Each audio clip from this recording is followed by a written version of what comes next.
Okay, and I'm back. Sorry for cutting the last video short. As someone came to the door and needed to use that conference room, so I had to switch locations. So I realize I'm already at around 15 minutes, which was my goal for these videos, so I'm just going to wrap it up briefly. Back to They Say, I Say. Your homework assignment going into Friday's quiz is to read only the introduction, which begins on page 30 of the PDF file. And as far as this book is concerned, we're not going to be required to read much of it, just mostly the introduction and the first couple chapters. Outside of that, I just want to encourage you to use this as a guide, especially if you're aware of your own writing and know that you struggle with integrating quotes and referencing a particular text in your essays.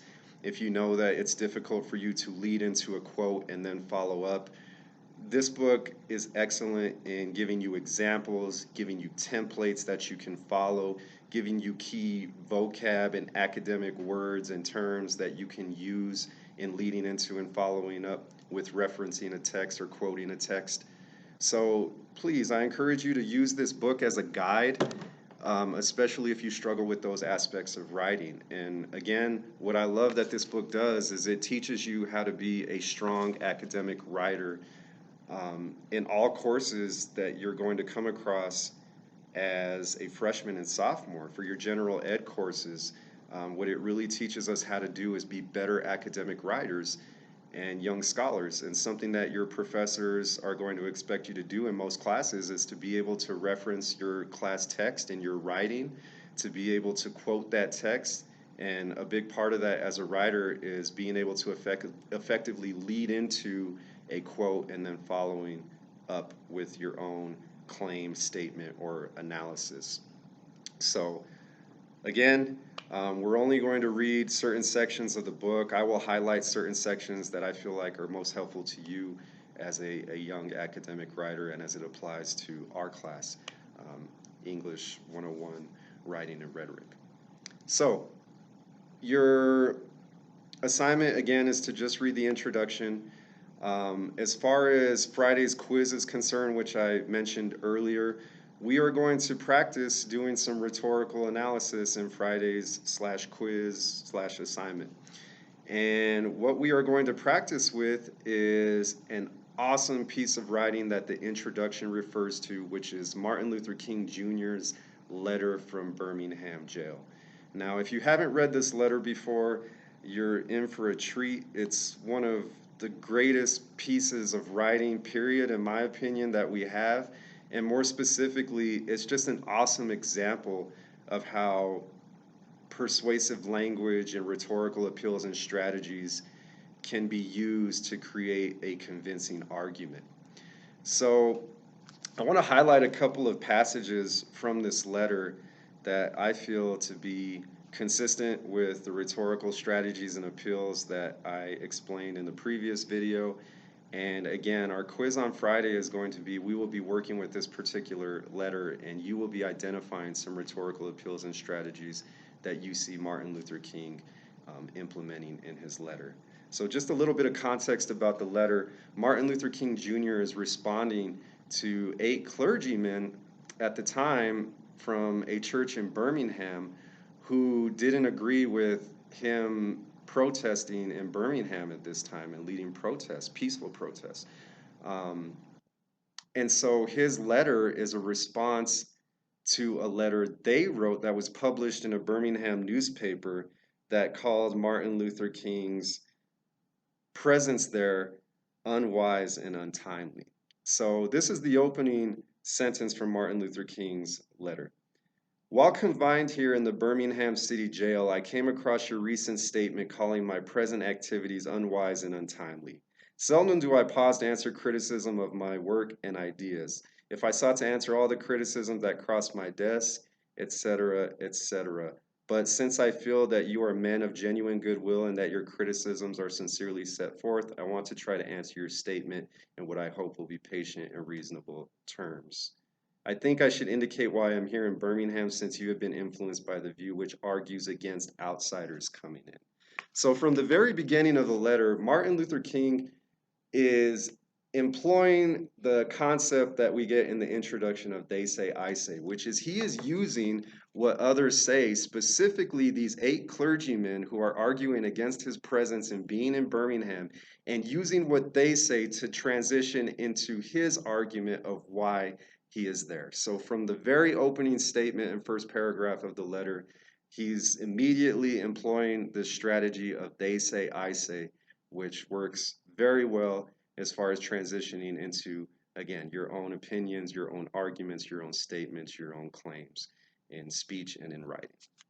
Now, from there, he begins to establish credibility with his audience, these 8 clergymen. And if you don't know who clergymen are, they're elected officials of a church. And so these are Christian men who are officials of a particular church in Birmingham at this time.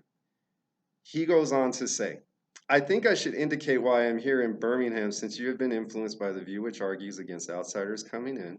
I have the honor of serving as president of the Southern Christian Leadership Conference, an organization operating in every southern state with headquarters in Atlanta. We have some 85 affiliated organizations across the South, etc., etc. So he is immediately establishing credibility with Christian men who are arguing against his presence being there by reinforcing and reminding them of the fact that he is not only a Christian man himself, but he is the leader and president of the Southern Christian Leadership Conference at that time. So again, immediately from the beginning of the letter, Martin Luther King is establishing credibility as not only a Christian man, which his audience should respect and connect with, but as the president of a Southern Christian Leadership Conference. From there, he goes on to say, but more basically, I am in Birmingham because injustice is here. Just as the prophets of the 8th century BC left their villages and carried their thus said the Lord far beyond the boundaries of their hometowns, and just as the Apostle Paul left his village of Tarsus and carried the gospel of Jesus Christ to the far corners of the Greek and Roman world, so am I compelled to carry the gospel of freedom beyond my own hometown. Like Paul, I must constantly respond to the Macedonian call for aid. And so this, in my opinion, is a stroke of genius on Martin Luther King Jr.'s part, where he is referencing the Apostle Paul from the Bible and making a comparison in what he did to what Martin Luther King is trying to do in Birmingham, which is he is being called to the aid of others who maybe aren't able to help themselves or don't have a voice for themselves. And he is subtly making this point that as Christian men, these 8 clergymen should not only understand what he's doing, but they should respect it and support it. So there you have Martin Luther King appealing to pathos in a sense, where he is attempting to connect with his audience in a relatable and familiar way before he even begins to go into his specific reasons for why he's there. So I'll leave it at that. I just wanted to model a bit of what I'm expecting you guys to practice on Friday's quiz, which is we are going to practice rhetorical analysis. We are going to practice a bit of They Say, I Say, using Martin Luther King's letter from Birmingham jail. So I'm going to wrap it up here. I know I'm far beyond the 15-minute mark that was my goal for these lectures. So going into Friday, what you need to do is, again, read the introduction of They Say, I Say, and then I will also upload Martin Luther King Jr.'s letter from Birmingham jail that you can read if you want to going into Friday's quiz, so you're prepared. And on Friday morning, I will upload the quiz and send you an email when I do. And you will answer the quiz questions in your class journal, okay? Now that you've shared your class journal with me, you don't have to share it with me ever again. It updates and saves immediately upon putting written work into it, so you don't have to worry about saving. You don't have to worry about sharing your journal with me again. All you need to do is separate your journal entries with dates and titles. And some of you were asking me about the format of writing for this class, and we do use the MLA format, and that'll be consistent with our journal and our major writing assignments, okay? For the class journal, you don't need to worry about double spaced and 12-inch font. You could just stick with the default preferences that are already there. The only thing that you really need to do is, if you haven't already done this, give your journal a proper MLA heading on the first page, top left-hand corner, your name followed by class, professor, and date. And again, just separate your journal entries, assignments, and quizzes with dates and titles, and we'll keep everything together in the same journal.